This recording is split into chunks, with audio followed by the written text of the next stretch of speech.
Number 5 is the Grave Size Spinning Weapon build. Spinning weapon is an interesting Ash of War to use. It keeps spinning your weapon to continuously deal damage. It doesn't really give Gargoyle any chance to be killed before the phase transition. The more you hit, the more the damage goes. Mordecai's second phase took 1.5 cast of the Ash of War with a parry. Actually, I'm not sure about whether he died of the parry damage or the blood loss. 2 casts of the spinning weapon will finish Horulu's second phase. If you like our content, please like, sub, and comment in the channel to support us. For a level 200 character, you will need 40 points in Vigor to feel comfortable to get some hits. This build is not mind hungry. 16 points in mind will give you enough FP to cast your Ash of War during the fight. 22 points in endurance gives you enough stamina to cast the spinning weapon. It is also more than enough to allow you to wear heavy armor. 49 strength plus 5 points from the Gargoyle's Great Rune will get you 54 strength. This is as effective as 80 strength, as the weapon is two-handed. You can get 70 dexterity, medicine prosthesis, and the Gargoyle's Great Rune will give you another 10 points to get to 80 dexterity in total. 65 points in phase will scale with the added fire damage from the Blood Flame Blade weapon buff. You don't need any point in intelligence and only 10 points in arcane. We use a plus 25 grave size with quality affinity as your main weapon. A blood rapier of any level to cast the Sabuku before the fight. In the left hand, we use a plus 10 Earthly Seal to cast the Blood Flame Blade. Use a white mask to increase the damage by 10% if bleed happens. Other armor pieces are optional. 51 plus poise. Using any armor piece is a good idea. We use Lord of Blood's Exaltation, Shard of Alexander, Medicine's Prosthesis, and Rotten Wind Sword Insignia. Number 4 is the Double Slash Naga build. Buffed with Blood Flame Blade, Double Slash hits fast. The damage is counted as successive attacks. Horulu's second phase will be done with 1.5 Double Slash full combos. Renana died even before 1 Double Slash combo finishes. For Mordecai's second phase, go in to finish 1 Double Slash combo, parry, and finish the second Double Slash combo. He will be gone. As a level 200 character, you will need 40 points in Vigor to be able to take some hits. 16 points in Mind is more than enough to cast many Double Slash during the fight. 27 points in Endurance gives you enough stamina and allows you to wear very heavy armor. As the weapon is two-handed, 54 strength is equally effective as having 80 strength. Dexterity is maxed out to 80. We don't need any point in Intelligence. 50 phase scales the added fire damage from the Blood Flame Blade buff. We only need 10 points in Arcane.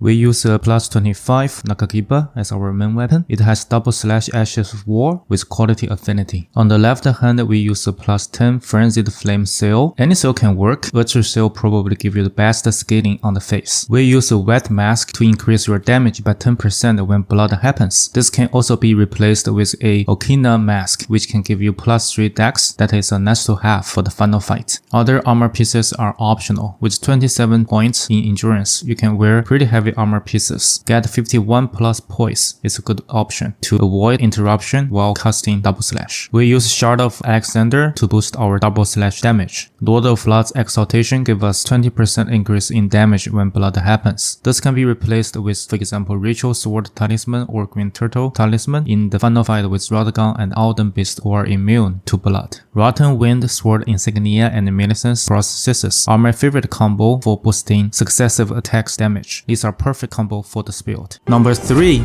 is Maria's Executioner's Sword build. EOK'd Dancing Blade is a very unique weapon skill. It looks cool and does insane consecutive damage in NG+7. For other boss fights, please check the video linked in description. For a level 200 character, we have 40 points in Vigor to take some hits. 17 points in Mind is more than enough to cast all the buffs and the weapon skill in the fight. 30 points in Endurance is an overkill here. You probably need only around 20 to wear the armor set as the weapon is two-handed. Having 54 strength is as effective as having 80 strength here. 15 points in Dexterity is enough and you don't need any point in Intelligence. 25 points in Face is optional for you to cast the Golden Vow spell. We have have 70 points in Arcane, which is our second priority. You can put all the spare points here. We use a +10 Marius Executioner Sword in our main hand, and the Commander's Standard is totally optional. There's no need to upgrade it. Use its Ashes of War instead of a Golden Vow in cases that you can get upfront hits with the bosses. Any seal can work for this build. We use Dragon Communion Seal, which has 0 weight. The Fingerprint armor set is totally for cosplay. It has 51 points in this case. Millicent's Processes and Rotten Wind Sword Insignia, and the perfect combo to boost damage. Kid's Dancing Blade is a chargeable skill. This can be boosted by the Godfrey icon. Finally, we have Shard of Alexander to further boost the damage. Number 2 is the Venomous Fin Claw build. This build utilizes the native poison passive on Venomous Fin, infused with a Blood Affinity Ashes of War to inflict both poison and bleed status effects. The damage of this build really surprised me. In NG+7, Margit died after his first swing.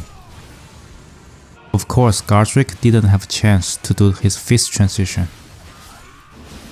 Morgoth died before his explosion. Borelu didn't do anything before the low bleed fight ended in the second phase. As a 200 level character, I have 30 points in Vigor because I intended to do a no-hit run. You should have at least 40 points in Vigor to be able to take a few hits. This build does not need any FP as long as you can cast all the buffs that you want. So 15 points in Mind is more than enough. 20 points in Endurance make sure that you can continuously attack during the fight and also wear some heavy armor. The +25 level of this weapon with Blood Affinity has C scaling in both strength and dexterity. However, the dexterity seems increased AR further. Hence, we have 52 points in strength and 80 points in dexterity. We don't need any point in intelligence. 25 points in face is to allow you to cast Golden Vow spell. This is totally optional. 55 points in Arcane further increases the weapon damage and increase the bleed proc. We have a 25 Venomous Fang in our main hand with Crack Blade, Ashes of War, Blood Affinity. Also a Blood Rapier with any level to cast a Sabuku before the fight. In our left hand, we have a Frenzied Flame Seal. Any seal can work. This one has 0 weight. A White Mask increases our damage by 10% when bleed happens. Other armor pieces are optional. Getting 51 plus poise using any armor pieces is a good idea. Kindred of Rot Exaltation boosts our damage by 20% when poison happens. Sword of Blood's Exaltation boosts our damage by another 20% when bleed happens. Again, we're using Millicent's Processes plus Rotten Wind Sword Insignia to boost our successive damage dramatically. Finally, number 1 is the Gargoyle's Twin Blade build. This build dual wields 2 of the Twin Blades and it mainly does jumping attacks. I killed Elden Beast within 18 seconds in New Game +7. It definitely needs a bit of luck, but the damage is just insane.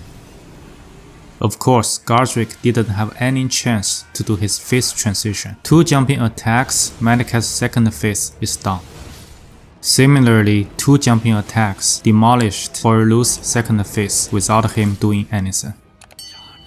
For a level 200 character, we have 40 points in Vigor to be able to take few hits. 14 points in Mind is more than enough. 33 points in Endurance is an overkill. You just need enough points to wear your heavy armor. We maximize our weapon AR by having 80 strength. 15 points exactly in Dexterity to be able to use the Twin Blades. There is no need for any point in Intelligence. 25 points in Face is optional for casting the Golden Vow spell. We have 70 points in Arcane to increase our weapon AR and the chance of bleed. In both of our hands, we have +25 Gargoyle's Twin Blade, Sabuku, Ashes of War, Blood Affinity. Any seal, leveled or not, can work for this build. A White Mask increases our damage by 10% when bleed happens. Raptor's Black Feathers increases our jumping attack damage by 10%. Other armor pieces are optional. Get to 51 plus poise using any armor pieces is a good idea. We use Claw Talisman to increase our jumping attack damage by 15%. Lord of Blood's Exaltation increases the damage by 20% when bleed happens. We use the best combo of Millicent's Processes and Rotten Wind Sword Insignia to boost the successive attack damage by a lot. Thank you very much for watching. You can find all the boss fight and build videos linked in the description below.